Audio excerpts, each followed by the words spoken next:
ભાવનગર શહેરમાં electric bike લઈને જતા શખ્સનો અકસ્માત નહીં સર્જાયો હોવા છતાં પણ ગાળો આપીને છરી વડે હુમલો કર્યો હોવાની પોલીસ ફરિયાદ ઘોઘા રોડ પોલીસ સ્ટેશનમાં નોંધાવા પામી છે। ટિફિન સર્વિસનો વ્યવસાય કરતા ફરિયાદી મહેન્દ્રસિંહ વાજા એવા મતલબની ફરિયાદ નોંધાવી હતી કે તેઓ નોકરી કરીને ઘરે જતા હતા ત્યારે રૂપાણી સર્કલ થિયોસોફિકલ હોલ પાસે બે મોટરસાયકલવાળાએ આવીને ગાળો આપી છરી વડે હુમલો કર્યો હતો।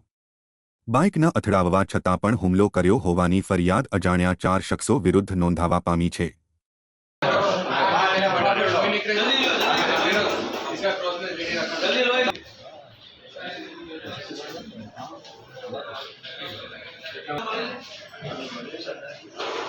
મહેન્દ્રસિંહ ભરતનગર રૂપાણી સર્કલ હું ઘોઘા સર્કલથી ઘરે જતો હતો।